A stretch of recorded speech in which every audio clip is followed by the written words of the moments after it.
Welcome back to One Piece Anime Review, episode 387.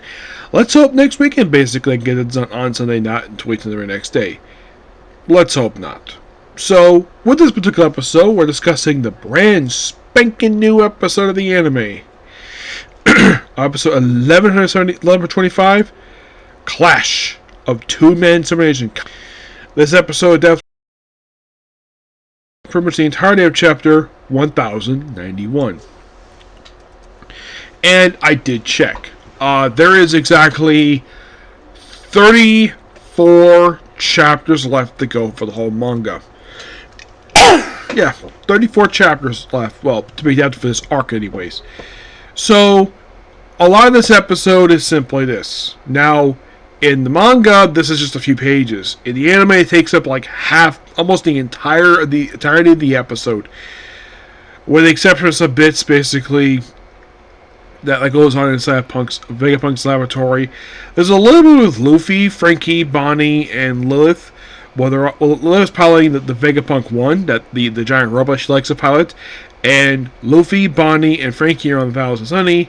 And Bonnie and Luffy are eating. And Frankie questions why they're eating. And and after this one scene, we don't see him again until toward the very end of the episode, when stuff with Kizaru basically shows up. But hopefully with that one. So, we'll continue the fight from the last episode where Kizaru is taking on Sentomaru. And it's an excellent fight. Like, using his hands at first, eventually using his axe, slice up Kizaru. And then it flashback to how the heck these two first met. So, Kizaru was with Vegapunk, looking to hunt some wild boars. And then they come across this Chow, who's a sumo, who's able to defeat 10 boars by himself. Just by beating them up. Not killing them, just beating them up. And because he wants to know how strong he is, so he proceeds to want to get money to pay for rice balls. The way he's dressed seems like he's from Wano, despite the fact they actually don't say he's from Wano, despite the fact the way he's dressed. So, he's hired right away as Vegapunk's bodyguard. He, of course, asks Kizaru to teach him respect. Also calls him uncle. He questions why he calls him uncle, because he's older. Now, by the way, in the English dub, he does the same thing. They actually do not change this at all. The only change they make is that Kizaru does not call him Sentomaru-kun in the dub. He refers to him as Sentomaru. No honorific there. But they do keep the uncle thing. They're not related at all. No, they're not related.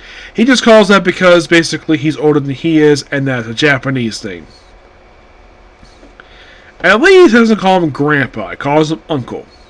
So, the fight is really good in the anime. And then eventually, Kizaru actually beats Sentomaru. Of course, Usopp is shocked the fact this seeing this happen.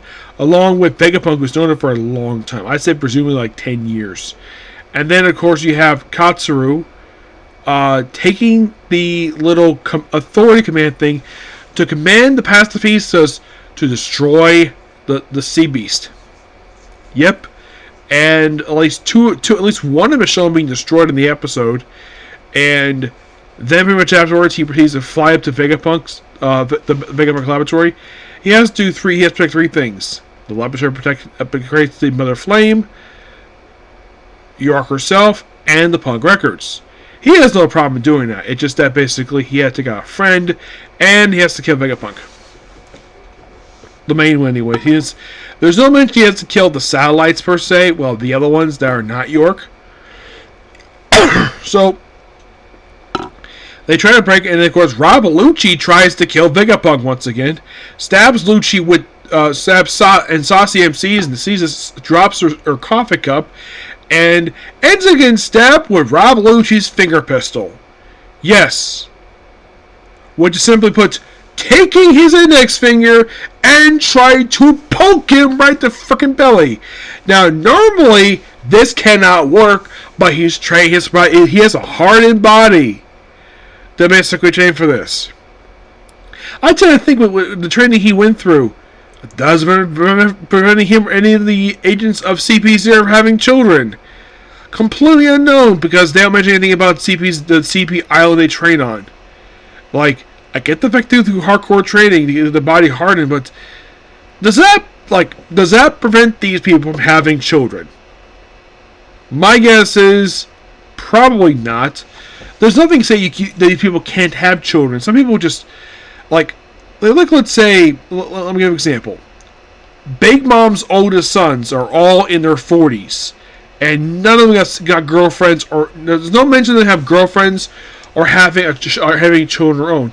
The only one of Big Mom's kids who has a child is Clifton. She's the only one who actually is noteworthy for having one. Nobody else does. And Big Mom is notorious for giving birth to about 60 children. Yes, 60. Normally women can't give birth to that very much, but apparently she wanted a big family so badly, she basically married 23 husbands. Not at the same time, of course, but basically divorced them. I'm getting sidetracked, but I had to bring up an example for that. So, she gets stabbed, and of course everyone's shocked to see this. You probably think, is chopping her pants up? Yes.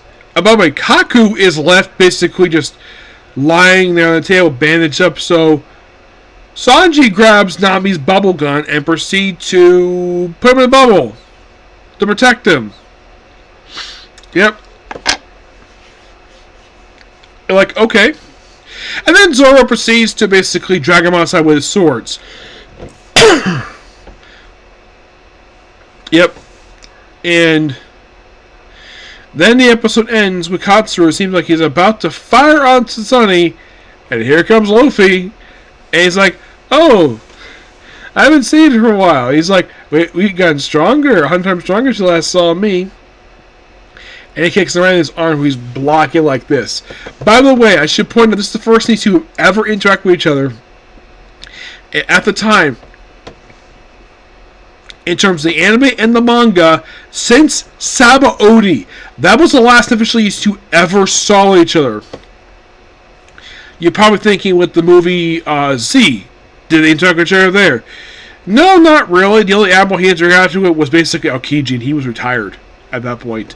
Yeah, he's no longer with Navy at that point, and that movie is probably one film that I think a lot of people, including Oda himself, probably consider to be canon. Due to the events of the movie, doesn't really contradict. Now, the movies themselves don't usually, they usually contradict basically what goes on in the anime. In the case of, Stampede, for example, that was close to what was going on in the anime, but not One Piece Red. Oh, no. Because Big Mom is to run her country, and she sends the guy who basically, she's in her country. It's perfect. At the time the movie came out, she was in Wano at the time. Yeah. So, the movies take place in their own separate universe while acknowledging the show itself. But, this is definitely true. Because Luffy never interacted with Kazan, not in Marineford. You're thinking, wait, they interacted with each other in Marineford? Kazan was there. I'm sure he saw Luffy, but he never interacted with him. Or probably knew he was there. He just basically, they never really shared the screen together with each other. Luffy, of course, basically, now, he probably suspected Kazan was there, but probably he didn't. Well, I mean, he is a vice admiral after all, so some might think, oh, why didn't he interact there? Because it was not there in the story. There was nothing original, basically made it for the anime, these two ever interacted. I'm sure he probably suspected he was there, he just basically just didn't want to interfere. He just did his own thing. Kazan really didn't watch anything at all in the Marineford arc. Yes, but I do enjoy the fact that basically they acknowledge the last I got a strong last name, which means Sabaody, for example, which of course basically Kuma proceeded to basically use his power to turn all the Straw Hats separate places, which led to Luffy going to Amazon, Lily meeting basically its leader. Well, thanks to the meeting of the leader, she falls madly in love with him and is still in love with this very day. Yes, as for when Bo Hancock returned to the actual series, don't know, because last time she was seen, he was bandaged up after, in the manga, she was last seen bandaged up after Blackbeard left with Kobe, and she really wants to see Luffy, and so Rayleigh volunteered to basically watch the island while she goes up to see Luffy. As for if in fact that happened, I don't know. That happened during this arc. but unknown basically when this is going to happen, because in the manga currently, Luffy and the Straw Hats are in Elbath. Because they're in the manga. That's basically, the manga is well far ahead of this. Yep. Oh, by the way, there's no new chapter of the manga released this week. The next week will be. Yep. But yeah, that's particularly it, particular review. Please be sure to like, comment, subscribe, turn notifications. So next up we have a comic corner, and it's going to be quite interesting. Okay, next video. Bye.